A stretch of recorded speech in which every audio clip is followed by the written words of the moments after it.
ஒரு பெரிய காடு. அந்த காட்டுக்கு மத்தியில் ஒரு ஆசிரமம். அங்கே ஒரு முனிவர் இருந்தார். பல இடங்கள்லேருந்து வர்ற குழந்தைகளுக்கு அவர் பாடம் சொல்லி கொடுத்துக்கிட்டு இருக்கிறார். ஏழை பணக்காரர் அப்படிங்கிற வித்தியாசம்லாம் கிடையாதுங்க. எல்லாரும் அவர்கிட்ட தங்கள் பிள்ளைகளை அனுப்பி வச்சாங்க. மன்னர்களுடைய பிள்ளைங்க கூட அங்கே அவர்கிட்ட தான் படிக்கிறதுக்கு வருவாங்க. ஆனால் அந்த முனிவரை பொறுத்த வரைக்கும் எல்லா பிள்ளைங்களும் ஒன்று தான். இது யார் வீட்டு பிள்ளைன்னெல்லாம் பார்க்க மாட்டார். எல்லாரும் சமம். மாணவர்கள்லாம் அங்கேயே மாத கணக்கில் வருஷ கணக்கில் தங்கியிருந்து பாடம் கற்றுக்கிட்டு போகிறது வழக்கம். அவராக பார்த்து போகணுன்னு சொல்கிற வரைக்கும் அங்கேயே இருக்கணும், படிக்கணும். குருகுல வாசம். ஒரு சமயம் ஒரு ராஜகுமாரனும் அவர்கிட்ட படிச்சுக்கிட்டு இருந்தான். அவனுக்கு ஒரு 15 வயசு இருக்கும். சில வருஷம் கழித்து அந்த முனிவர் தன்கிட்ட இருக்கிற மாணவர்களுக்கெல்லாம் பரீட்சை வச்சார். அவங்களுடைய அறிவு முதிர்ச்சியை கணிக்கிறதுக்காக பல சோதனைகள்லாம் வச்சார். ஒவ்வொருத்தராக பார்த்து இனிமேல் நீங்கள் உங்கள் வீட்டுக்கு போகலாம் அப்படின்னு சொல்லி அனுப்பி வச்சுக்கிட்டு இருக்கிறார். எல்லாரும் போயிட்டாங்க. கடைசியாக மிஞ்சி இருந்தது ஒரே ஒரு மாணவன். அவனை மட்டும் வீட்டுக்கு அனுப்பல. யார் அந்த பையன் தெரியுமா? அவன்தான் அந்த ராஜகுமாரன். ராஜகுமாரனுடைய தந்தைக்கு, அதுதான் அந்த ராஜாவுக்கு, அங்கே வயசு ஏறிக்கிட்டே போகுது. என்ன இது, படிக்க போன பையன் இன்னும் திரும்பி வரலையே அப்படின்னு நினைச்சார். வந்துட்டா சீக்கிரமாக அவனுக்கு பட்டம் கட்டிவிட்டு நாம் விலகிக்கலாமே அப்படின்னு நினச்சாரு. கல்யாணம் வேற பண்ணி பார்க்கணும் பையனுக்கு. ஆனால் பையன் வர்ற வழியை காணும். ராஜா பார்த்தார். சரி, நேர்லேயே போய் என்னன்னு தெரிஞ்சுட்டு வந்துடுவோம் அப்படின்னு காட்டுக்கு புறப்பட்டார். அங்கே போய் முனிவரை பார்த்தார்.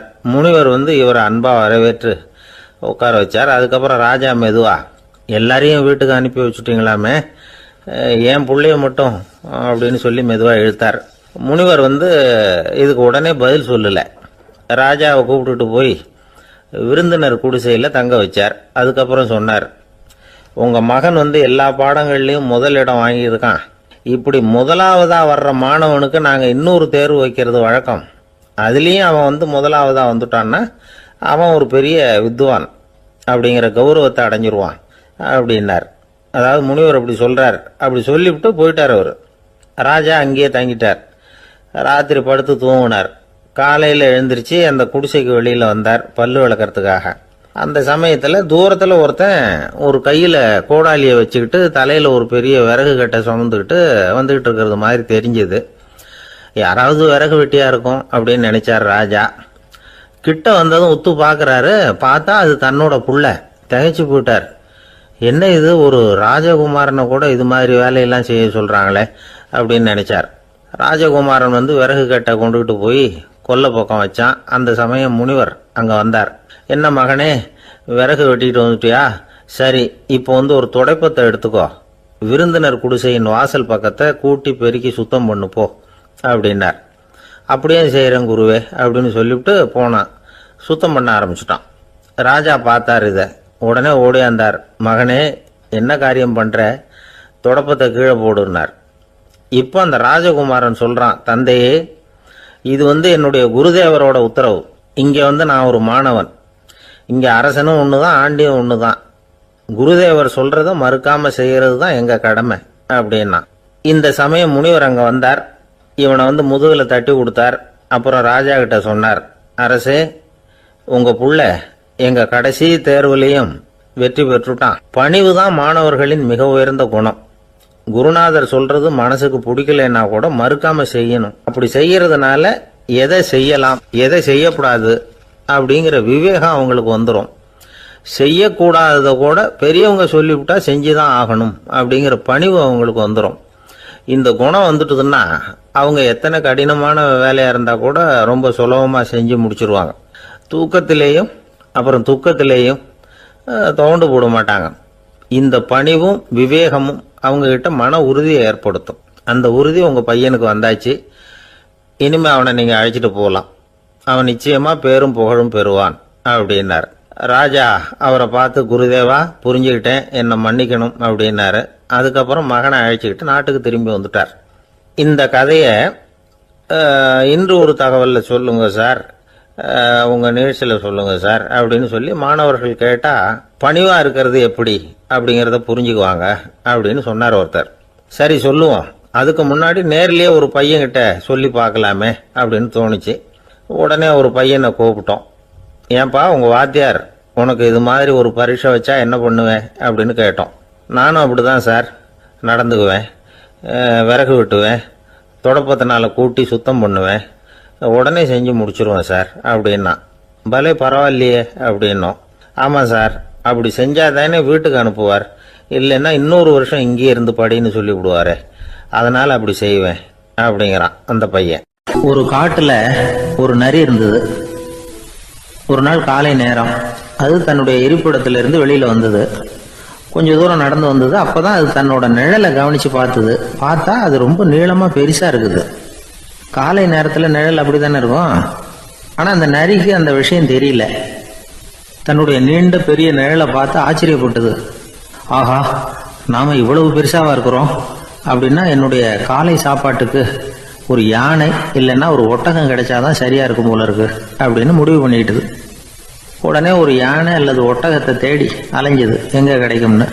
கிடைக்கவே இல்லை. மத்தியானம் 12 மணி ஆயிட்டுது. பசியோடு அலையுது. இப்போ தன்னோட நிழலை பார்த்தது. அது மத்தியான நிழல் எப்படி இருக்கும், அது ரொம்பவும் குறுகி போய் தெரிஞ்சுது. உடனே அந்த நரி என்ன நினச்சிக்கிட்டு தான் தெரியுமா, காலை ஆகாரம் சாப்பிடாததுனால நம்ம உடம்பு இப்படி அழிச்சு போட்டுது அப்படின்னு நினச்சிக்கிட்டு தான். கொஞ்ச நேரம் கழித்து மறுபடியும் தன்னுடைய நிழலை பார்க்குது. அது இன்னமும் குறுகி போய் காலடியிலேயே வந்துட்டுது. அதுக்கு பயமாக போயிடுது. ஐயையோ, இன்னும் கொஞ்ச நேரத்தில் நாம் இறந்துருவோம் போல இருக்க, இப்போ என்ன செய்யறது? இந்த சமயத்தில் ஒரு எறும்பு கிடைச்சா கூட போதும், அதை நம்ம காலை ஆகாரமாக நினச்சி சாப்பிட்டுள்ளாமே அப்படின்னு நினச்சிதான். நம்முடைய நிழல் கூட நம்மளை மாதிரியே தான் அடிக்கடி மாறிக்கிட்டே தான் இருக்குது.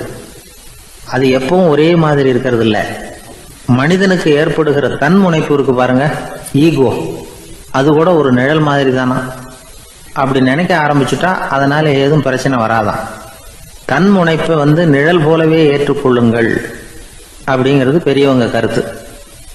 ஒரு காரியத்தை வெற்றிகரமாக நல்ல விதமாக செஞ்சு முடிக்கிறோம்னு வச்சுக்கோங்க, அந்த சமயத்தில் ஒரு வித நுட்பமான தற்பெருமை நமக்குள்ள உண்டாகுது. இது இயற்கையானது, அதனால இது மேலே பற்று வைக்கக்கூடாது. அப்படி வைக்க ஆரம்பிச்சுட்டா அந்த தற்பெருமை ஒரு நிரந்தர விருந்தாளியாக நம்மகிட்ட தங்கிக்கும். நம்ம நிழல் எப்படின்னு பாருங்க, நாம் நடக்கும் பொழுது நம்ம பின்னாடியே வரும். தன்முனைப்பையும் அப்படியே நினச்சிக்கோங்க. நிழல் யாருக்கும் எந்த பிரச்சனையையும் உண்டாக்குறது இல்லை.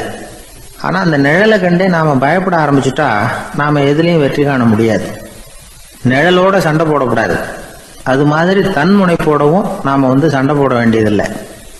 இல்லாத ஒன்றோடு சண்டை போடுறது எப்படின்னா, அது இருட்டோட சண்டை போடுறது மாதிரி. நாம் நிழல் கிடையாது, நம்ம கிட்ட இருக்கிற தன்முனைப்பு ஒரு நிழல். நம்ம நிழலையும் நமக்கு சமமாக பார்க்குறோம் பாருங்க, அங்கே தான் சிக்கலே ஆரம்பம். இப்போ நாம் நடந்து போய்கிட்டு இருக்கிறோம், நம்ம நிழல் தரையில் விழுது. யாரோ ஒருத்தர் நம்ம நிழல் மேலே காலை வச்சு நடந்து போகிறார். உடனே அவர்கிட்ட சண்டைக்கா போகிறோம், ஏண்டா என் நிழலை மிதிச்ச அப்படின்னு. நமக்கு தெரியும் அது நிழல் தாங்கிறது. அவர் உங்கள் மேலே நடக்கலை, உங்களுடைய நிழல் மேலே தான் நடக்கிறார். அது மாதிரி உங்கள் தன்முனைப்பின் மேலே யாராவது நடந்தா உங்களை அவமானப்படுத்துறதா நினைக்கிறீங்க. காரணம், நாமளும் நம்ம தன்முனைப்பும் ஒன்றுங்கிற நினைப்பு தான் காரணம், மற்றபடி வேற ஒன்றும் கிடையாது. நம்ம நிழல் மேலே நடக்கிறவர் நம்மளை காயப்படுத்துறதில்லை. தன்முனைப்பை வேண்டாத ஒன்றாவும் பார்க்க வேண்டியதில்லை. அது இயற்கை. நிழலை உங்கள் முன்னாடி வைக்க வேணாம், அது உங்கள் பின்னாடியே இருக்கட்டும். நிழலின் நிழலாகி விடாதீர்கள், நீங்கள் நீங்களாகவே இருங்கள். இதுதான் சான்றோர் சிந்தனை. ஒரு பேருந்துல ஒரே நெரிசல். ஒருத்தர் பக்கத்தில் நின்றுகிட்டு இருந்தவர்கிட்ட ரொம்ப பணிவாக விசாரிச்சார், ஏன் சார் நீங்கள் ஏதாவது பெரிய உத்தியோகத்தில் இருக்கிறீங்களா அப்படின்னார். அப்படிலாம் ஒன்றும் இல்லைங்கன்னார் அவர். அப்படின்னா வேற ஏதாவது அரசியலில் பெரிய பதவியில் இருக்கிறீங்களா அப்படின்னு கேட்டார். அதுவும் இல்லைங்கன்னார். சரி, பணமாவது அதிகமாக வச்சிருக்கீங்களா அப்படின்னு கேட்டார். அப்படிலாம் ஒன்றும் கிடையாது சார்னார் அவர். அப்புறம் எதுக்குடா என் காலை மிதிச்சுக்கிட்டு இருக்கிற, இடரா காலை அப்படின்னாராம் இவர். அள்ள அள்ள குறையாதது அட்சய பாத்திரம், அது நமக்கு தெரியும், கேள்விப்பட்டிருக்கிறோம். ஆனால் போட போட நிரம்பாத ஒரு பாத்திரம் உண்டு. அது என்ன தெரியுமா? நம்மள பல பேர்கிட்ட அந்த பாத்திரம் உண்டு. அதுதான் பேராசை அப்படிங்கிற பாத்திரம். அதை நிறைவு செய்யவே முடியாது. பேராசையை பற்றி சுஃபி இலக்கியத்தில் ஒரு பிரபலமான கதை உண்டாம். அதை ஒரு பெரியவர் எடுத்து சொல்லியிருக்கிறார். ஒரு மன்னர் நகர்வலம் போயிட்டு இருக்கார். ஒரு பிச்சைக்காரன் மன்னர் எதிரில் வரான். பிச்சை போடுங்கிறான். என்னுடைய அமைதியை கெடுக்காதே போங்கிறார் மன்னர். அவன் சிரிக்கிறான். அரசே, உங்களுடைய அமைதி கெடக்கூடிய நிலையில் இருந்தா அதுக்கு பேர் அமைதியே கிடையாது அப்படின்னு ஆனா. எதிரில் நிக்கிறது வெறும் பிச்சைக்காரன் இல்லை, யோகி அப்படிங்கிறத மன்னர் புரிஞ்சுக்கிட்டார். துறவியே, உங்களுக்கு என்ன வேணும்னாலும் கேளுங்க, கொடுக்குறேன்னாராம். அந்த துறவி மறுபடியும் சிரிக்கிறார். அரசே, உங்களால முடியாததையெல்லாம் கொடுக்க முடியும்னு சத்தியம் செய்யாதீங்க அப்படின்னார். மன்னருக்கு கோபம் வந்துட்டுது.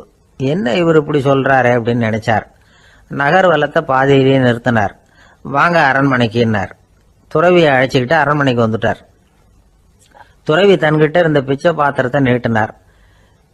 இது நிறைய எனக்கு பொற்காசுகள் வேணும் அப்படின்னாராம். அவ்வளவுதானா, இது ஒரு பெரிய காரியமா அப்படின்னு கையை தட்டினாராம் மன்னர். ஒரு பெரிய தாம்பாளம் நிறைய பொற்காசுகள் வந்து சேர்ந்தது. அதை அள்ளி போட்டார். போட போட அந்த பிச்சை பாத்திரம் நிரம்பவே இல்லை. பொற்காசுகள் போட போட அவ்வளவே உள்ள வாங்கிக்கிட்டே இருக்குது. அரசாங்க கஜானாவே காலி ஆயிட்டுது. மூட்டை மூட்டையா பொற்காசுகளை கொட்டி பார்த்துட்டாங்க. அது முழுங்கிக்கிட்டே இருக்குது. கடைசி வரைக்கும் அந்த பிச்சை பாத்திரம் வந்து நிரம்பவே இல்லை. அரசர்கிட்ட இருந்த கர்வம் போயிட்டுது. அப்படியே பொத்துன்னு துறவி காலில் விழுந்தார். அப்போ அந்த துறவி சொன்னாராம், மன்னா, இந்த பிச்சை பாத்திரத்தை உங்களால மட்டும் இல்லை, வேற யாராலையும் நிரப்ப முடியாது. அதுக்கு என்ன காரணம்னா, இது வந்து சாதாரண பிச்சை பாத்திரம் இல்லை, பேராசைகளோட வாழ்ந்து செத்து போன ஒரு மனிதனின் மண்டை ஓடுது அப்படின்னாராம். பாருங்க, இதுதான் அந்த சுஃபி இலக்கிய கதை. செத்த பிறகும் நிறைவு இல்லைன்னா அது எப்பேற்பட்ட பேராசையா இருக்கும்னு யோசிச்சு பார்த்துங்க. நம்மளும் ஒருத்தர் கல்யாணம் பண்ணிக்க பொண்ணு பார்த்துக்கிட்டு இருந்தார்.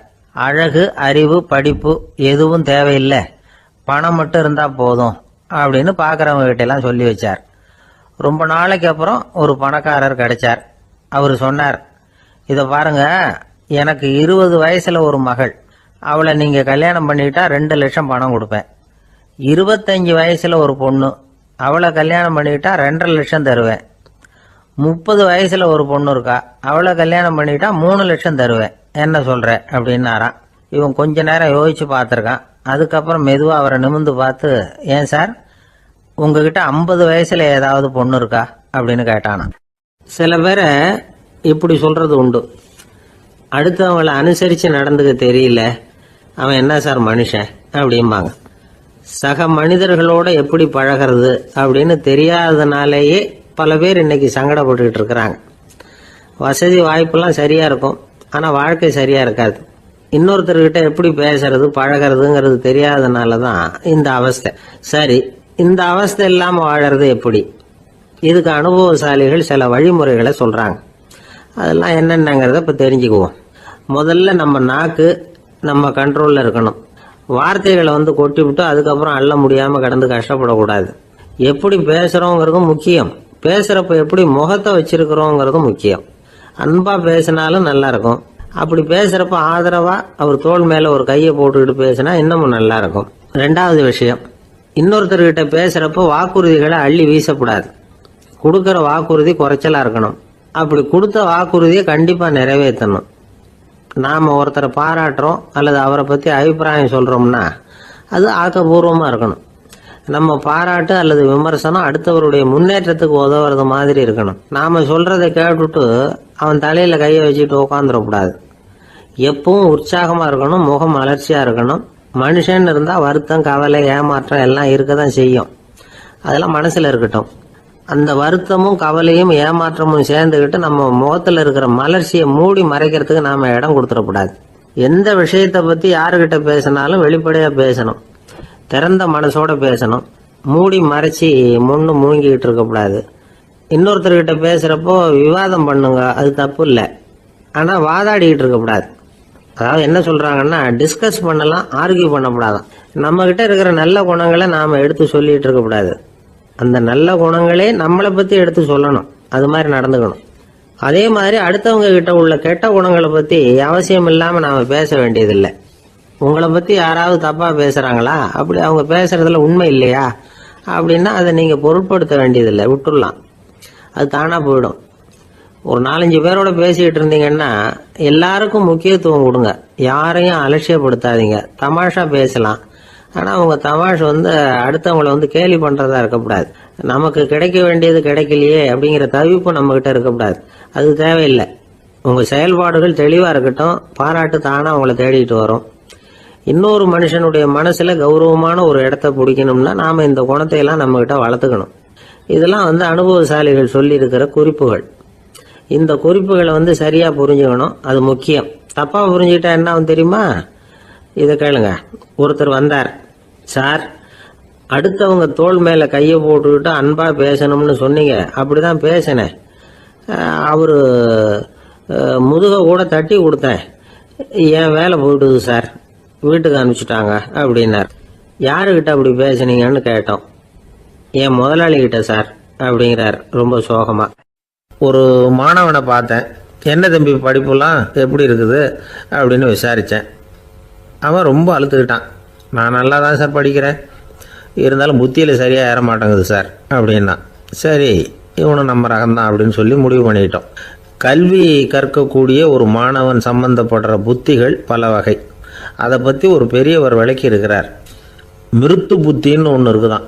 மிருத்துன்னா மண்ணால் செவுறு கட்டுறோம்ல, மண் சுவரில் ஆணி அடிக்கிறதும் சுலபம், அதை பிடுங்கி எடுக்கிறதும் சுலபம். அது மாதிரி சில பேர் குரு சொல்லி கொடுக்குறத சுலபமாக கேட்டு தெரிஞ்சு வச்சுக்குவாங்க. கொஞ்ச நேரத்தில் சுலபமாக மறந்தும் போயிடுவாங்க. இது மிருத்து புத்தின்னு பேர், மண் புத்தி. தாரு புத்தின்னு ஒன்று உண்டான். தாருன்னா மரம். அதில் பச்சை மரத்தில் ஆணி அடிக்கிறது சுலபம், ஆனால் அதை எடுக்கிறது கஷ்டம். அது மாதிரி ஆசிரியர்கிட்ட இருந்து கேட்டதை கவனமாக மனசில் பதிய வச்சுக்கிட்டு அதை மறக்காமல் இருக்கிறது தாரு புத்தி. பட்டை மரமாக இருந்தால் அதில் ஆணி அடிக்கிறதும் கஷ்டம், அடிக்கிற ஆணியும் சீக்கிரம் நழுவிடும். அது மாதிரி கேட்குற விஷயம் மனசில் பதியறதும் கஷ்டம். அப்படியே பதிஞ்சாலும் அது நீடிச்சு இருக்கிறதும் கஷ்டம், கொஞ்ச காலத்தில் மறந்துடும். இன்னொரு வகை புத்தி ஒன்று உண்டு. அதுக்கு பேர் சிலா புத்தின்னு பேர். சிலான்னா கல். ஒரு கருங்கல்லில் 4 துளையை போட்டு ஒரு துளையில் உளியை வச்சு அடித்தா மற்ற துளை வழியாகவும் பிளந்து கல் 2 ஆகிடும்.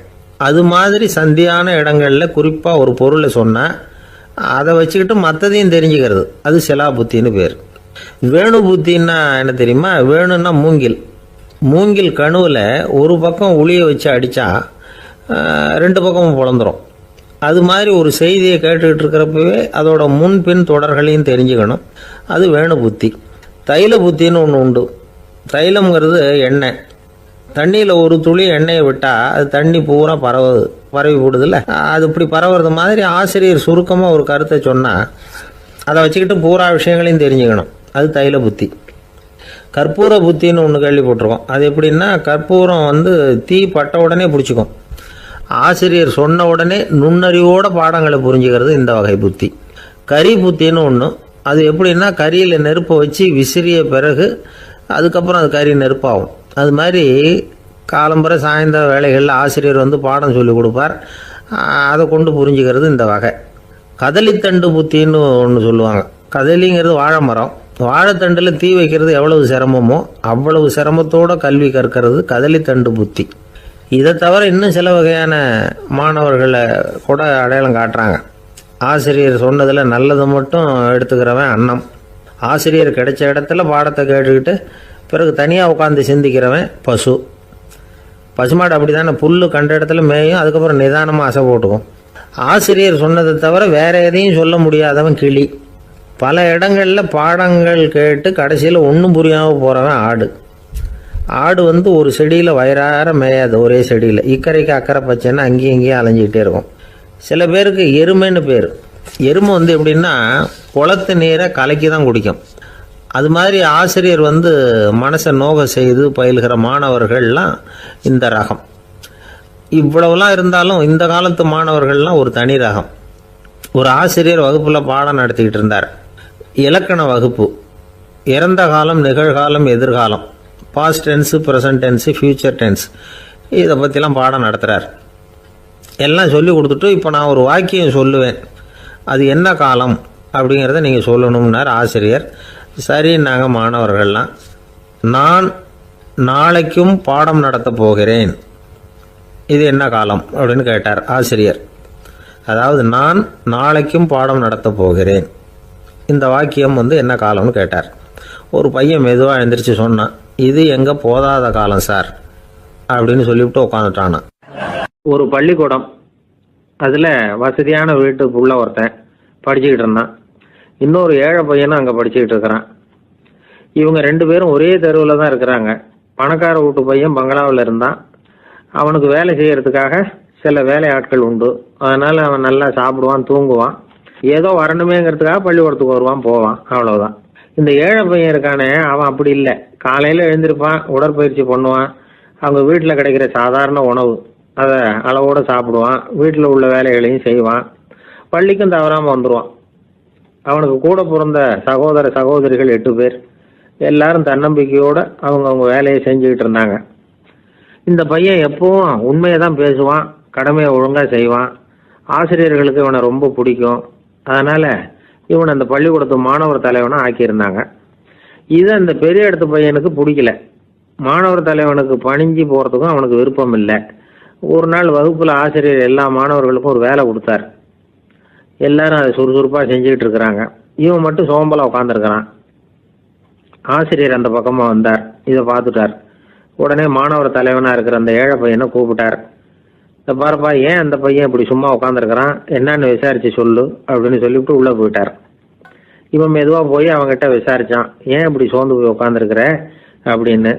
அவன் ரொம்ப அலட்சியமாக இவனை திரும்பி பார்க்குறான். என்னோட சிரமம் உனக்கு என்ன தெரியும்?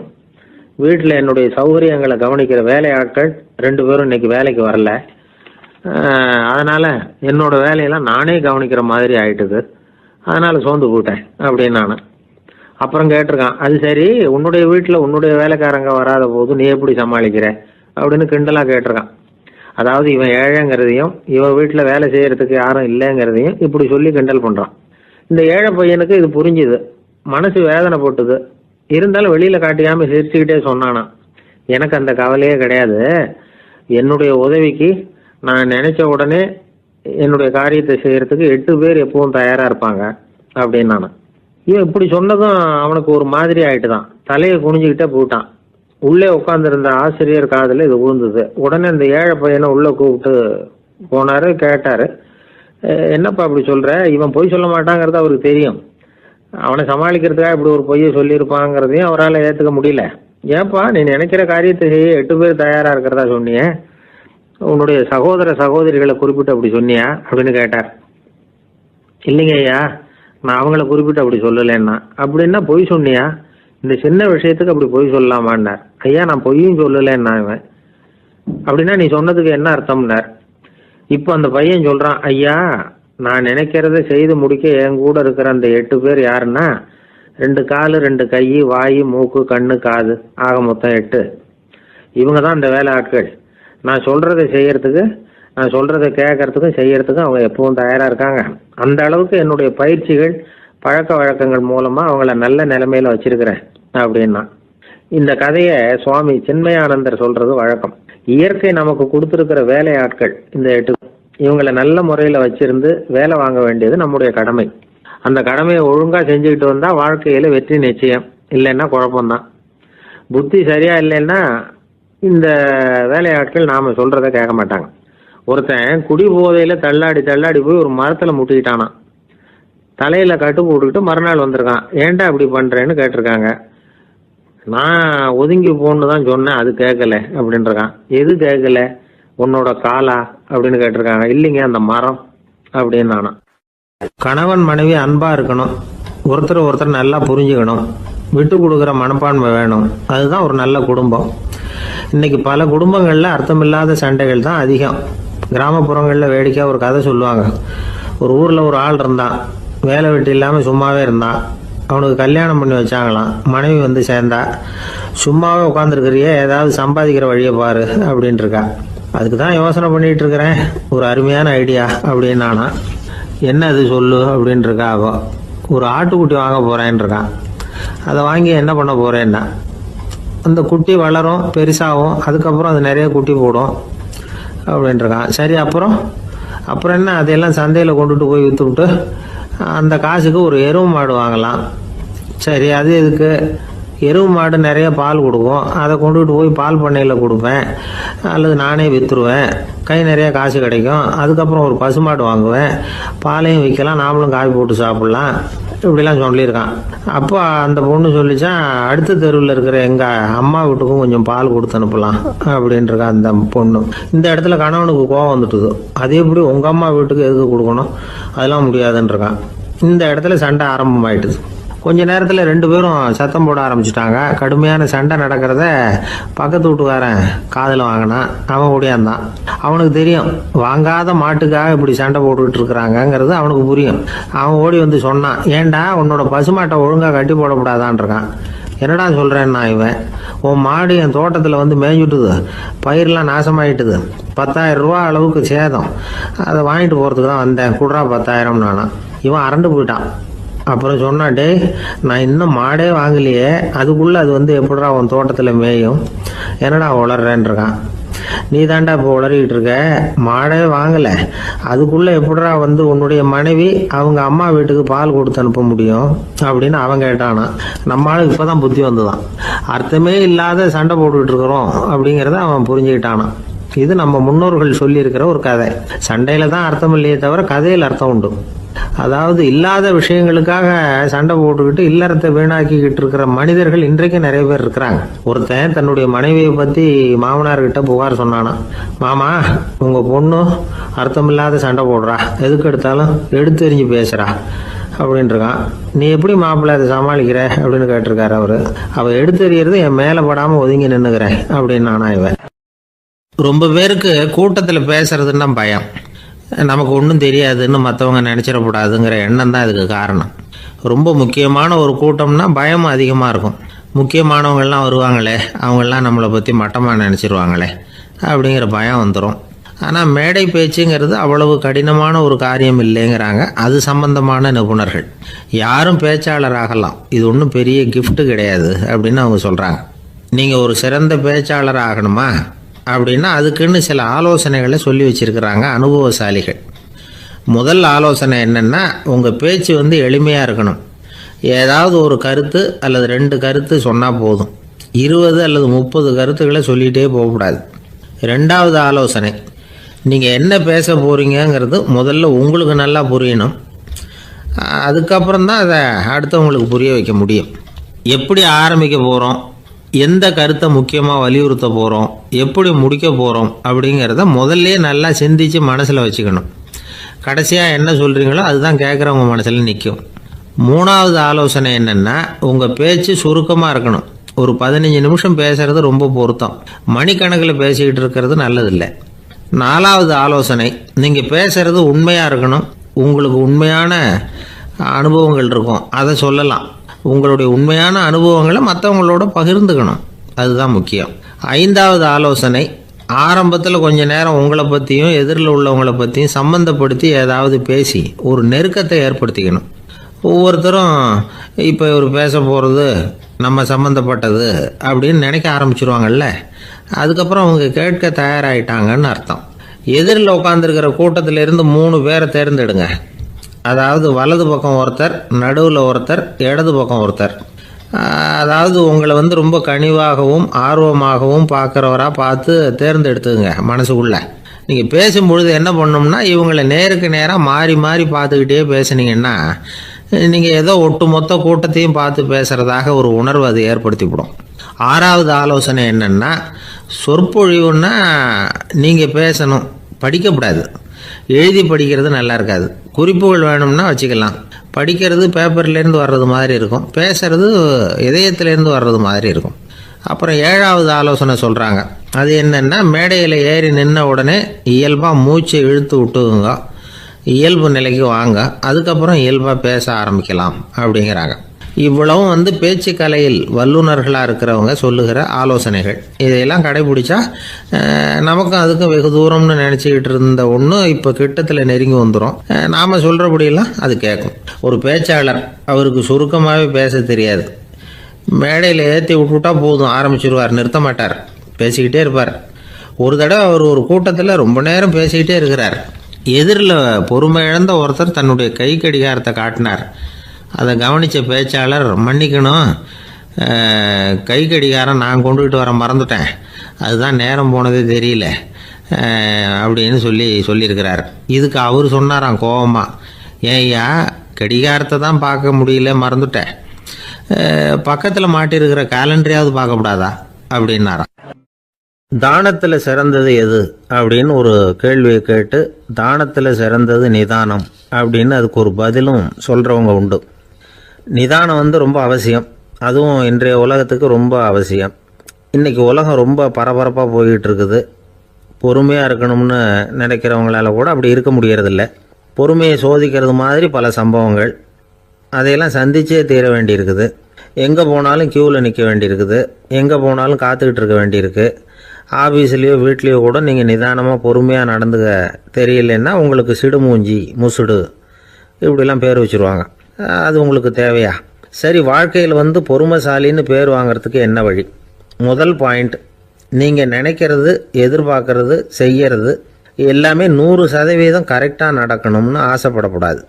எதுவாக இருந்தாலும் அதில் ஓரளவுக்கு தவறு நடக்கலாம் அப்படிங்கிறத எதிர்பார்த்தே இருக்கணும். ஓரளவுக்கு அதை அனுமதிக்கணும். ஒரு நண்பரை 6 மணிக்கு ஒரு இடத்துக்கு வர சொல்லியிருக்கிறீங்க, 6 மணிக்கு அவர் வரலை, உடனே பொறுமை இழந்து நடந்துக்கக்கூடாது. ஒரு 10 நிமிஷம் டிலே ஆகலாம். ஒரு வர்ற வழியில் பஸ்ஸு கூட ஏதாவது டிராஃபிக்கில் மாட்டியிருக்கலாம். அதெல்லாம் எதிர்பார்த்தே கொஞ்சம் காத்திருக்கிறதுல ஒன்றும் தப்பு இல்லை. சில சமயம் டிலே ஆகிறது கூட நல்லதாக முடியும். ஒரு பஸ்ஸை தவற விட்டுட்டு, ஐயோ கொஞ்சம் ஒரு 2 நிமிஷம் முன்னாடி வந்திருந்தா பிடிச்சிருக்கலாமே அப்படின்னு தவிச்சிக்கிட்டு இருப்பாங்க சில பேர். அடுத்தபடியாக வர்ற பஸ்ஸு நேரடியாக நீங்கள் போக வேண்டிய இடத்துக்கே கொண்டு போய் விடுற பஸ்ஸாக கூட இருக்கலாம். அது உங்களுக்கு முன்னாடி தெரியாதுல்ல. சில நெருக்கடியான சூழ்நிலைகளை தமாஷா எடுத்துக்கிறதுக்கு பழகிக்கணும். சில இடங்களுக்கு போகிறப்ப காத்திருக்கிறதுக்கு நம்ம மனசை தயார்படுத்திக்கிட்டே போகணும். ஒரு ரயிலுக்கோ பஸ்ஸுக்கோ அல்லது விமானத்துக்கோ கப்பல் பிரயாணத்துக்கோ போகிறப்போ அங்கே போய் நீங்கள் மணிக்கணக்கில் கூட காத்துக்கிட்டு தான் இருக்கணும். புறப்படுற நேரம் கூட மாறலாம். நீங்கள் போய் சேர்ந்ததும் அது உடனே புறப்படணும்னு கட்டாயமாக என்ன? அது மாதிரி சமயத்தில் படிக்கிறதுக்குன்னு சில சுவாரஸ்யமான புத்தகங்களையும் கையில் எடுத்துக்கலாம். உங்களை சுற்றி எவ்வளவோ சுவாரஸ்யமான சம்பவங்கள் நடந்துக்கிட்டு இருக்குதுல்ல, அதையெல்லாம் வேடிக்கை பாருங்கள். எதுக்காக காத்துக்கிட்டு இருக்கிறோமோ அந்த காரியத்தில் உண்மையாகவே நமக்கு ஒரு அக்கறை இருந்தால் நமக்கு போர் அடிக்காது. சில கோயில்களில் பார்த்துருப்பீங்க, தரிசனத்துக்காக பக்தர்கள் நாள் கணக்கில் காத்துக்கிட்டு இருப்பாங்க. அவங்களெலாம் அழுத்துக்கிறது இல்லை. ஆண்டவனை தரிசிக்கணுங்கிற உண்மையான அக்கறை இருக்கிறதுனால அவங்களுக்கு போர் அடிக்கிறது இல்லை. ஆனால் சில சினிமா தியேட்டரில் கூட பார்க்கலாமே, சினிமா கியூ கூட அப்படி தான். சாயந்தரம் 6 மணி ஆட்டத்துக்கு காலம்பரம் 6 மணிக்கே போய் கூட காத்துக்கிட்டு இருப்பாங்க. அவங்களுக்கெல்லாம் போர் அடிக்காது, படம் பார்க்குற ஆர்வம். இன்னொரு முக்கியமான விஷயத்தை நாம் பழக்கப்படுத்திக்கணும். லிவ் ஃபார் தி மூமெண்ட் அப்படிங்கிறாங்க நிபுணர்கள். ரொம்ப பேர் எப்படின்னா அடுத்தபடியாக நடக்க போகிற விஷயத்திலேயே கவனமாக இருப்பாங்க. அந்த நினைப்புலேயே இந்த நிமிஷத்தை பொறுமை இல்லாமல் கழிப்பாங்க. ஒருத்தர் இருக்கார், அவர் எப்படின்னா ஆஃபீஸ் முடியறதுக்குள்ளேயே சார் 5 மணிக்கெல்லாம் ரெடியாக இருங்க, நாம் அந்த ஹோட்டலில் போய் டிஃபன் சாப்பிட்ணும் அப்படின்னு 4 மணிலேருந்து சொல்லிகிட்டு இருப்பார். 4:55 பரபரப்பாக ஓடி வருவார். 2 பேரும் புறப்படுவோம், ஹோட்டலுக்கு போவோம், சாப்பிட்டுக்கிட்டு இருப்போம். அப்படி சாப்பிட்டுட்டு இருக்கிறப்ப சார் சாப்பிட்டு முடித்தது நேராக ஒரு ஜவுளி கடைக்கு போகிறோம் அப்படிம்பார். பரபரக்க சாப்பிட்டு முடிப்பார், புறப்படுவார். ஜவுளி கடையில் அவசரமாக சீக்கிரம் பில் போடுங்க சார், சினிமாவுக்கு நேரம் ஆகிடும்பார். சினிமா தியேட்டரில் உட்காந்து அடுத்தபடியாக எங்கே டின்னர் சாப்பிட்றதுன்னு யோசனை பண்ணிகிட்டு இருப்பார். ராத்திரி படுக்கையில் விழுந்ததுக்கு அப்புறமும் நாளைக்கு காலையில் எழுந்திரிச்சதும் அதை பண்ணணும் இதை பண்ணணும்னு திட்டம் போட்டுக்கிட்டே இருப்பார். அதாவது எப்போவும் அடுத்த நிமிஷம், அடுத்த நாள், அடுத்த வாரம், அடுத்த வருஷம், இதுதான் அவங்க சிந்தனை. இந்த நிமிஷம் என்ஜாய்மெண்ட்டை அவங்க இழந்துடுறாங்களாம். அதனால தான் வாழ்நாள் பூரா பொறுமையின்மை, அவஸ்தை, அல்லல். அதனால் நாம் எல்லாரும் வாழ்க்கையில் நிதானமாக இருக்கிறதுக்கு கற்றுக்கணுமா. அதுக்காக இந்த நிதானத்துக்கு வேறு விதமான அர்த்தம் பண்ணிக்கக்கூடாது. ஒருத்தர் அப்படித்தான் ஒரு தடவை அவருடைய குதிரை காணாமல் போயிட்டு தான். அதுக்காக அவர் கவலைப்படலை, நிம்மதியாக இருந்தார், சந்தோஷமாக இருந்தார். என்ன சார் இது, உங்கள் குதிரை திருட்டு போயிட்டுதுங்கிறீங்க, நீங்கள் கவலைப்படாமல் இருக்கிறீங்களே அப்படின்னு கேட்டாங்களாம். அதுக்கு அவர் சொல்லியிருக்கார், நல்ல வேலை சார், கட்டியிருந்த குதிரை காணாமல் போயிருக்குது. நான் அது மேலே உட்காந்துருக்கிற சமயம் அது காணாமல் போயிருந்ததுன்னா, திருட்டு போயிருந்ததுன்னா நானும் சேர்ந்தில் காணாமல் போயிருப்பேன் அப்படின்னாராம். எவ்வளவு நிதானமான ஆள் பாருங்கள். காசியில் இருக்கிற கடவுள் காசி விஸ்வநாதர், அங்கே இருக்கிற தேவி காசி விசாலாட்சி. இவங்க 2 பேரும் ஒரு நாள் பேசிக்கிட்டு இருந்தப்போ கடவுள் சொன்னார், இந்த மனிதர்களை நாம் ரொம்பவும் நம்பிக்கையோடு தான் படைச்சிருக்கிறோம். இருந்தாலும் அவங்களுக்கு தான் நம்பிக்கை இல்லை, எதுலேயும் ஒரு உண்மையான நம்பிக்கை இல்லாமல் வாழ்ந்துக்கிட்டு இருக்கிறாங்க அப்படின்னார். என்ன அப்படி சொல்கிறீங்க? அதை பாருங்கள், எவ்வளவு பேர் காசியை தேடிட்டு வந்து கங்கையில் குளிச்சுக்கிட்டு இருக்கிறாங்க. அவங்களெலாம் நம்பிக்கை இல்லைன்னா இவ்வளவு தூரம் தேடிட்டு வந்து இங்கே குளிப்பாங்களா அப்படின்னு நாங்கள் தேவி. சரி, அதை சோதித்து பார்க்கலாம் அப்படின்னு 2 பேரும் முடிவு பண்ணிக்கிட்டாங்க. உடனே ஒரு திட்டம் போட்டாங்க. அது எப்படின்னா, நாம் 2 பேருமே பக்தர்கள் மாதிரி உருவத்தை மாற்றிக்கிட்டு கங்கை கரைக்கு போக வேண்டியது. நான் வந்து கங்கையில் இறங்கி குளிக்கிறேன். கொஞ்ச நேரத்தில் சுழலில் மாட்டிக்கிட்டது மாதிரி நடிக்கிறேன். நீ உடனே கரையிலிருந்து சத்தம் போடும். என்னோடய வீட்டுக்காரரை யாராவது காப்பாற்றுங்களேன்னு சத்தம் போடும். அதோடு இன்னொன்று சொல்லு, யாராவது ஒரு புண்ணிய ஆத்மா அவர்கிட்ட போய் அவருடைய முடியை பிடிச்சி இழுக்கணும். அப்படி ஒரு சாபம் இருக்குது எங்களுக்கு.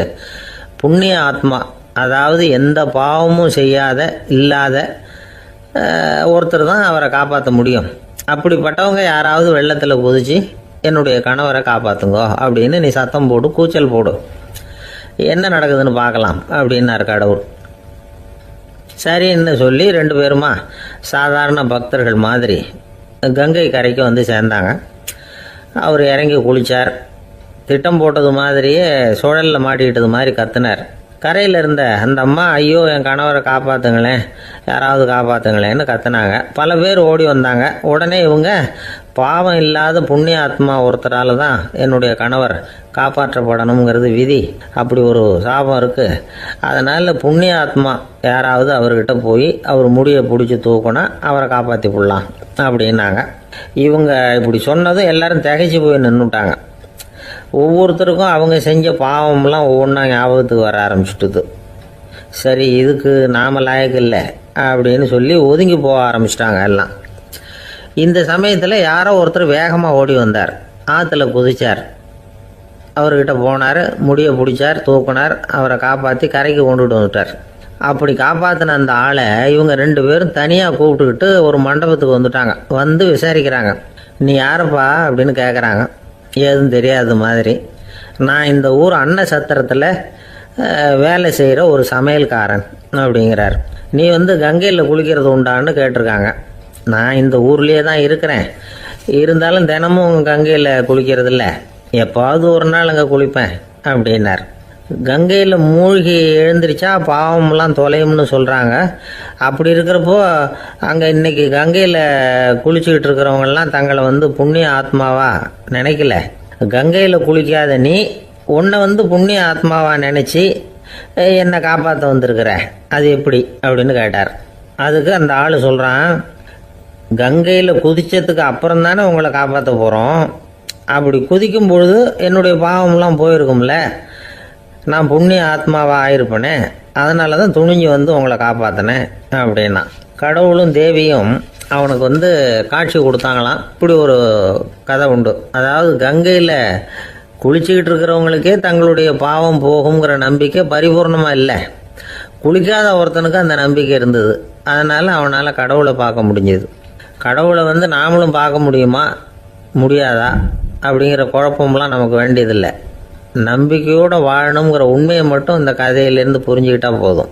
ஏன்னா இந்த கதையை கேட்டுட்டு ஒரு நண்பன் குதர்க்கமாக ஒரு கேள்வி கேட்டான். ஏன் சார், கங்கையில் குளித்தா பாவம் போயிடும்னு சொல்கிறீங்களே, நான் எனக்கு வேண்டாத ஒருத்தனை அழைச்சிட்டு போய் கங்கையிலேயே தள்ளி விட்டுட்டு அதுக்கப்புறம் அங்கேயே முழுக்க போட்டுட்டு நான் செஞ்ச பாவத்தை வந்து அதுலேயே கழுவி விட்டுட்டு மறுபடியும் உங்ககிட்ட வந்துடுறேன்னு வச்சுக்கோங்க, நீங்கள் என்னை வந்து புண்ணிய ஆத்மான்னு ஏற்றுக்குவீங்களா அப்படிங்கிறான். ஆள் கொஞ்சம் ஆசைந்தான், நம்மளே அங்கே அழைச்சிட்டு போனாலும் போயிடுவோம். 1816 வருஷம் செப்டம்பர் மாதம் 11ஆம் தேதி பிரான்ஸ் தேசத்தில் உள்ள ஒரு மருத்துவமனை. அங்கே ஒரு இளம் டாக்டர் கொஞ்ச நாளைக்கு முன்னாடி தான் அந்த ஆஸ்பத்திரியில் புதுசாக வேலைக்கு சேர்ந்துருக்கிறார். அவர் பேர் ரெனே லெனக். அவர் அன்னைக்கு காலையில் அந்த மருத்துவமனையில் அப்படியே ரவுண்ட்ஸ் வந்துக்கிட்டு இருக்கிறார். வார்டில் ஒரு படுக்கையில் ஒரு இளம் பெண் படுத்திருக்கிறார். அந்த பொண்ணுக்கு இருதய நோயாக இருக்கலாம்ங்கிறது மற்ற டாக்டர்கள் சந்தேகம். அந்த காலத்துல எல்லாம் ஒருத்தருடைய இருதய துடிப்பை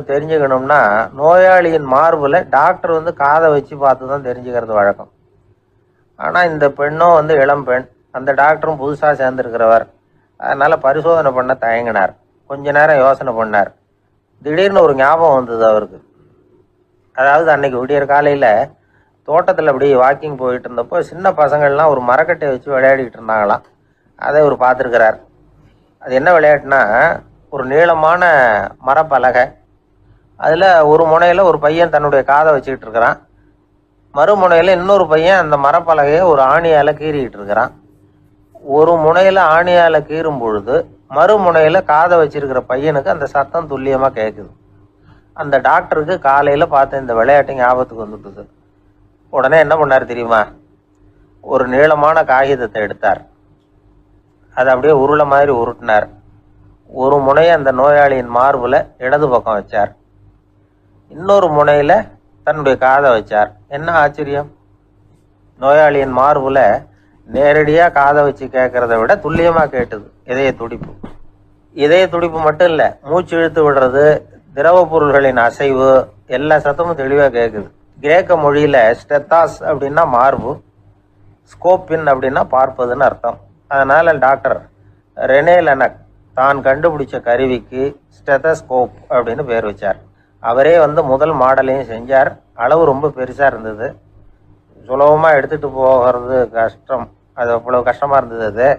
அதனால் அவரே அதை அப்புறம் 2 பிரிவாக தயார் பண்ணார். இது 2 துண்டையும் டாக்டர் தன்னோட கோட்டு பாக்கெட்டில் வச்சுக்கலாம், தேவைப்படுறப்ப எடுத்து ஒன்றா சேர்த்துக்கலாம். இப்படி தான் அவர் ஆரம்பத்தில் பண்ணார். தன்னுடைய இந்த கண்டுபிடிப்பை பற்றி அவர் ஒரு புத்தகம் எழுதினார். நிறைய விற்றுது, புகழும் பணமும் சேர்ந்தது.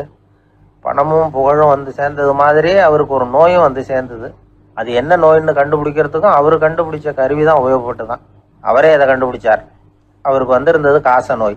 1826ஆம் வருஷம் ஆகஸ்ட் மாதம் 13ஆம் தேதி உலகத்தின் முதல் ஸ்டெதஸ்கோப்பை கண்டுபிடிச்ச டாக்டர் ரெனே லெனக் காலமானார். அவர் சாகிறதுக்கு முன்னாடி மரத்தால் செஞ்சு வச்சிருந்த ஸ்டெதஸ்கோப்பை தனக்கு வேண்டியப்பட்ட ஒரு டாக்டர்கிட்ட கொடுத்து, என்னுடைய சொத்துக்கள்லேயே ரொம்ப வசந்தது அப்படின்னு சொன்னாராம். அதுக்கப்புறம் 3 வெள்ளைக்காரங்க சேர்ந்து இந்த கருவியில் சில மாற்றங்களை பண்ணாங்க. ஆனால் 1829 லண்டனில் டாக்டர் நிக்கோலஸுங்கிறவர் ஒரு காதால் இதய துடிப்பை கேட்கறத விட டாக்டர் 2 காதாலையும் கேட்கறது தான் சரியாக இருக்கும் அப்படின்னு ஒரு கருத்தை வெளியிட்டார். அதுக்கப்புறம் ரொம்ப காலம் கழித்து 1852 ஜார்ஜ் காமான் அப்படிங்கிறவர் ரப்பர் டியூப்களை உபயோகப்படுத்தி 2 காதாலையும் கேட்குற மாதிரி ஒரு புதிய வடிவத்தை அதுக்கு கொடுத்தார். அதுக்கு பிறகு அது படிப்படியாக எவ்வளவோ மாற்றங்கள் இருந்தாலும் ஆரம்பத்தில் டாக்டர் ரெனே லெனக் உருவாக்கின அடிப்படை மாடலை யாரும் மாற்றி அமைக்கலைங்கிறது தான் முக்கியமான விஷயம். நமக்கு தெரிஞ்ச ஒரு ஆஸ்பத்திரி, அதில் ஒரு நோயாளி, காலை நேரத்தில் நர்ஸு அந்த பக்கமாக போயிட்டு இருந்தாங்க. அதை பார்த்துட்டு ஒரு நர்ஸுன்னு கத்துறார். நர்ஸு அவசரமாக ஓடி வந்து என்ன விஷயம்னு கேட்டாங்க. சிஸ்டர், இங்கே பாருங்கள், உங்கள் டாக்டரை என் நெஞ்சில் ஒரு காதை வச்சு கேட்டுக்கிட்டு இருக்கிறார் அப்படின்னார் நோயாளி. சிஸ்டர் பதட்டப்படாமல், அதனால் என்ன, இந்த டாக்டர் பழமையான விஷயங்களில் ரொம்ப நம்பிக்கை உள்ளவர், அதனால் ஸ்டெதாஸ்கோப்பை உபயோகப்படுத்தாமல் காதை வச்சு கேட்குறார், அது ஒன்றும் தப்பு இல்லை அப்படின்னாங்களாம். ஐயோ, அதுக்காக இல்லை சிஸ்டர், இவர் என் நெஞ்சு மேலே தலையை வச்சது நேற்று ராத்திரி 9 மணி, இப்போ விடிஞ்சு போச்சு, இன்னமும் தலையை எடுக்கவே இல்லை, அதுக்காக தான் சந்தேகப்பட்டு உங்களை கூப்பிடுறேன் அப்படின்னாராம். இந்த உலகத்தில் நாம் நல்லபடியாக இருக்கணும்னா அதுக்கு முக்கியமாக தேவைப்படுறது 2. ஒன்று செல்வம், இன்னொன்று அறிவு. சரி, இது 2ல் சிறந்தது எது அப்படின்னு ஒரு கேள்வி கேட்டால் என்ன பதில் சொல்கிறது? இதே கேள்வியை ஹஸ்ரத் அலி அவர்கள்கிட்ட கேட்டாங்களாம். அவர் ஒரு பெரிய அறிஞர். கேள்வி கேட்டவங்களும் சாதாரண ஆட்கள் இல்லை, இவங்களும் அறிஞர்கள். ஒரு நாள் ஹஸ்ரத் அலி அவர்கள்கிட்ட 10 அறிஞர்கள் வந்தாங்களாம். ஐயா, நாங்கள் 10 பேரும் உங்ககிட்ட ஒரே கேள்வியை தான் கேட்க வந்திருக்கிறோம், ஆனால் எங்கள் 10 பேருக்கும் நீங்கள் தனித்தனியாக பதில் சொல்ல முடியுமா அப்படின்னு கேட்டிருக்காங்க. அதாவது அவங்க ஒரே கேள்விக்கு இவர்கிட்ட இருந்து 10 விதமான பதில் எதிர்பார்க்குறாங்க. சரி கேளுங்க, என்ன கேள்வி அப்படின்னார் அவர். அப்போ தான் அவங்க கேட்டாங்களாம், செல்வம், அறிவு, இது 2ல் சிறந்தது எது? இதுதான் கேள்வி. ஹஸ்ரத் அலி என்ன பண்ணார் தெரியுமா? அவங்கள ஒவ்வொருத்தராக கூப்பிட்டார், ஒவ்வொரு விதமான பதிலை சொல்லி அனுப்புனார். முதல்ல ஒருத்தரை கூப்பிட்டார், சொன்னார், அறிவுங்கிறது தீர்க்க தரிசிகள், ஞானிகள், மகான்கள், இவங்களோட பரம்பரை சொத்து. ஆனால் செல்வம்ங்கிறது கொடுங்கோலரின் ஆயுதம், அதனால் அறிவு தான் சிறந்தது அப்படின்னார். ரெண்டாவது ஆளை கூப்பிட்டார். உங்ககிட்ட செல்வம் இருந்தால் நீங்கள் தான் அதை காப்பாற்றணும், ஆனால் அறிவு உங்களை எப்பவும் காப்பாற்றும், ஆகவே அறிவு தான் சிறந்தது அப்படின்னார். மூணாவது ஆளை கூப்பிட்டார். செல்வந்தனுக்கு எப்போதும் விரோதிகள் அதிகம், ஆனால் அறிஞனுக்கு நண்பர்கள் அதிகம், அதனால் அறிவு தான் சிறந்ததுன்னார். அடுத்தவரை கூப்பிட்டார்.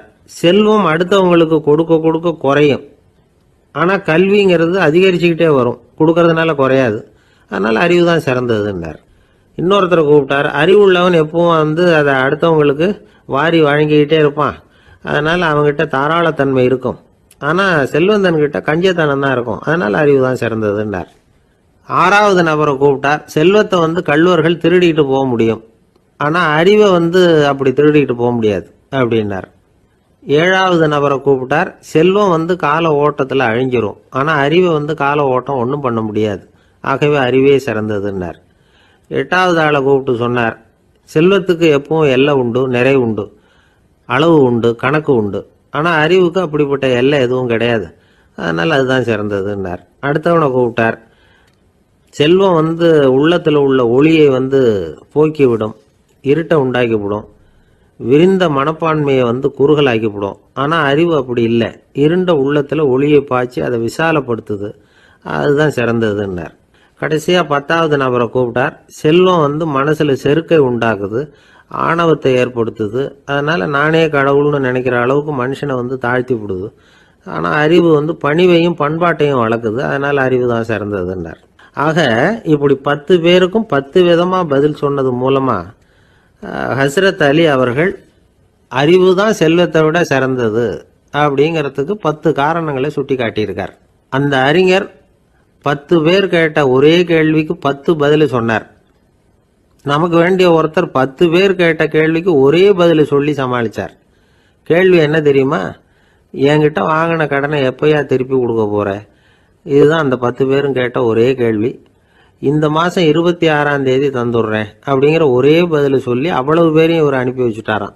எல்லாரும் போனதுக்கு அப்புறம் இவரை தனியாக கூப்பிட்டு கேட்டிருக்கிறாங்க. அது என்ன சார் கணக்கு, 26ஆம் தேதி அன்னைக்கு என்ன அதிசயம் நடக்க போகுது அப்படின்னு கேட்டிருக்காங்க.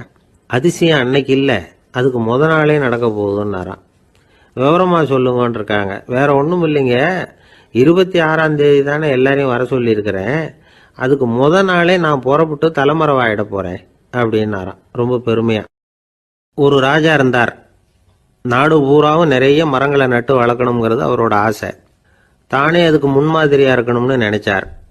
அரண்மனையை சுற்றி மரங்களை நட்டு வளர்த்தார். இதை பார்த்துட்டு ஜனங்களும் அவங்கவுங்க வீட்டை சுற்றி மரக்கன்றுகளை நட்டு வளர்த்தாங்க. கொஞ்ச காலத்தில் ஊர் பூரா பசுமையாக மாறிச்சு. எல்லாருக்கும் சந்தோஷமாக இருந்தது. இது ஒரு பக்கம் இருக்கட்டும், இப்போ நான் சொல்ல போகிற கதை வேற. அதாவது அந்த ராஜா ஒரு நாள் தன்னுடைய அரண்மனையை சுற்றி இருக்கிற விதவிதமான மரங்களை எல்லாம் போய் பார்த்தார். எப்படி இருக்கிறீங்க அப்படின்னு ஒவ்வொரு மரத்துக்கிட்டையும் விசாரிச்சாராம். எந்த மரமும் சந்தோஷமாக இருக்கிறதா தெரியல. அதுக்கும் மனசில் ஒரு குறை. முதல்ல ஆலமரத்துக்கிட்ட போனார். அது சொல்லிச்சு, மண்ணா நான் நல்லா பெருசாக வளர்ந்துருக்கிறேன், அடர்த்தியாக இருக்கிறேன், கிளையெல்லாம் 4 பக்கமும் நல்லா படர்ந்து தான் இருக்குது, இருந்தாலும் எந்த பிரயோஜனமும் இருக்கிறதா தெரியல எனக்கு. என்னுடைய பழம்லாம் ரொம்ப சின்னதாக இருக்குது, என் கண்ணுக்கு சரியாக புறப்பட மாட்டேங்குது. நான் இருக்கிற சைஸுக்கு என்னுடைய கிளையில் இருக்கிற பழம்லாம் எவ்வளவு பெருசாக இருக்கணும், அது இத்தினூண்டு இருக்கிறது எனக்கு பெரிய அவமானமாக இருக்குது. இப்படி இங்கே நின்றுக்கிட்டு இருக்கிறதே ரொம்ப கூச்சமாக இருக்குது. ஒரு நல்ல புயல் வந்ததுன்னா பேசாமல் சாஞ்சு விடலாமான்னு பார்க்குறேன் அப்படின்னு புலம்புது ஆலமரம். சரி இருக்கட்டும்னு நினச்சிக்கிட்டு ராஜா அடுத்தபடியாக ஒரு அத்தி மரத்துக்கிட்ட போனார். அதுவும் புலம்ப ஆரம்பிச்சுட்டுது. நான் கூட பெரிய மரம் தான், இல்லை இலையெல்லாம் அழகாக தான் இருக்குது, பழம் அழகாக இருக்குது, இருந்தாலும் உள்ள விஷயம் இல்லையே, அத்தி பழத்தை புட்டு பார்த்தா அத்தனையும் சொத்த அப்படின்னு பழமொழியே உண்டாயிட்டுதே, இப்படி ஒரு கெட்ட பேரோட நான் இருக்கணுமா அப்படின்னு புலம்புது அது. சரி இது இருக்கட்டும் அப்படின்னு சொல்லி அடுத்தபடியாக வேப்ப மரத்துக்கிட்ட போனார். அது தன்னுடைய வேதனையை வெளியிட்டது. எனக்கு எவ்வளவோ மருத்துவ குணங்கள்லாம் இருக்கிறதா சொல்லிக்கிறாங்க, இருந்தாலும் என்ன பிரயோஜனம், என்னுடைய பழத்தை மனிதர்கள் யாரும் விரும்பி சாப்பிட்றது இல்லையே அப்படின்னுது. ராஜா அடுத்தாப்புல இருந்து ஒரு பனை மரத்துக்கிட்ட போனார். நான் நல்லா உயரமாக தான் வளர்ந்துருக்கிறேன், மற்ற மரங்கள்லாம் என்னை அண்ணாந்து தான் பார்க்கணும், இருந்தாலும் என்கிட்ட நிழலுக்காக யாரும் ஒதுங்கிறது இல்லையே அப்படின்னுது. என்ன இது எல்லா மரமும் இப்படி திருப்தி இல்லாமல் இருந்துகிட்டு இருக்குதே அப்படின்னு நினச்சிக்கிட்டே ராஜா அடுத்தபடியாக அங்கே இருந்த ஒரு பைன் மரத்துக்கிட்ட போனார். அழகாக உயரமாக பசுமையாக தான் இருந்தது. ஆனால் பழமோ பூவோ கிடையாது. அதை நினச்சி அது வருத்தப்பட்டுக்கிட்டு இருக்குது. ஓக் மரம் அது ஒன்று நின்றுட்டு இருந்தது. அது என்ன சொல்லிச்சுன்னா, இலையுதிர் காலத்தில் என் மேலே இருக்கிற எல்லா இலைகளும் உதிர்ந்து போடுது, முடி கொட்டின மனிதர்கள் மாதிரி மொட்டையாக நான் நிற்க வேண்டி இருக்குது, என்ன வாழ்க்கை இது அப்படின்னு சொல்லி அழுத்துக்கிட்டது. சரி, புளிய மரம் என்ன சொல்லுது பார்ப்போம்னு அதுகிட்ட போனால், என்னுடைய நிழலில் யாருமே தங்க மாட்டாங்க, உடம்புக்கு சூடுன்னு ஒதுங்கி போயிடுவாங்க, அடிமரத்தை பார்த்தீங்கன்னா பட்டையெல்லாம் உறிஞ்சி பார்க்கறதுக்கே கேவலமாக இருப்பேன் அப்படின்னுது அது. முருங்கை மரம் என்ன சொல்லிச்சு தெரியுமா, என்னுடைய இலை காயெல்லாம் சாப்பிட்றவங்களுக்கு சத்து கொடுக்கறது வாசம்தான், ஆனால் என் உடம்புல சத்தே கிடையாது, கொஞ்சம் வேகமாக காற்று அடிச்சதுன்னா முறிஞ்சி விழுந்துடுறேன், என்ன வாழ்க்கை இது அப்படின்னு சொல்லி அது வருத்தப்பட்டது. ராஜா யோசனை பண்ணார், என்ன இது மரங்கள் பூமியின் வரங்கள்னு சொல்கிறோம், மழை பெய்யறதுக்கு அதுதான் காரணம், பூமி செழிப்பாக இருக்கிறதுக்கும் அதுதான் காரணம், வீடு கட்டுறதுக்கு மரம், நாற்காலி செய்ய உபயோகப்படுத்துறதுக்கும் அதுதான் உபயோகப்படுது, மனுஷனுக்கு வேண்டிய ஆகாரங்களையும் கொடுக்குது, இப்படிலாம் இருந்தும் எல்லா மரமும் நிம்மதி இல்லாமல் இருந்துகிட்டு இருக்குதே அப்படின்னு நினைச்சார். அப்போ அங்கே இருந்த ஒரு மகிழ மரம் அவர் கண்ணில் பட்டுது. அந்த மரம் மட்டும் கொஞ்சம் நிம்மதியாக மகிழ்ச்சியாக இருக்கிறது மாதிரி தெரிஞ்சுது. உடனே ராஜா அதுகிட்ட போனார். உனக்கு மனசில் எதுவும் குறை இல்லையான்னு கேட்டார். இல்லை, நான் சந்தோஷமாக தான் இருக்கேன்னு தான் அந்த மகிழ மரம். அப்படியான்னு ஆச்சரியமாக கேட்டார் ராஜா.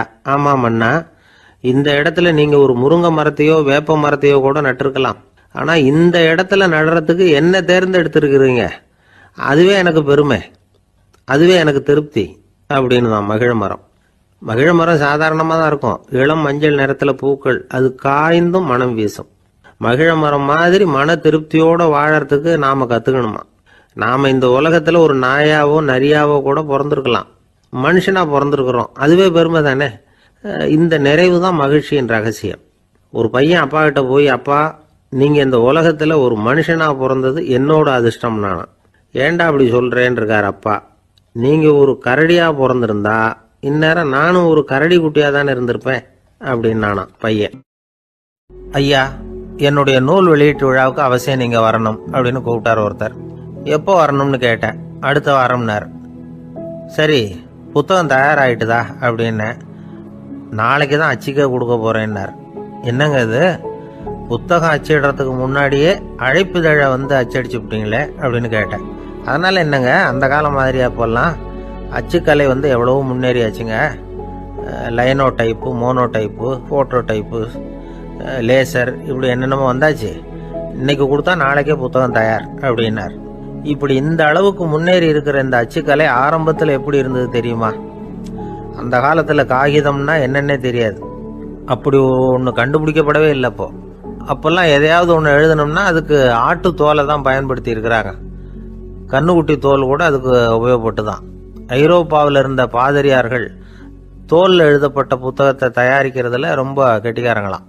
எகிப்து, அப்புறம் மத்திய தரைக்கடல் ஓரத்தில் உள்ள நாடுகள், இங்கெல்லாம் தோல் தான் எழுது பொருளாக பயன்பட்டு வந்திருக்குது.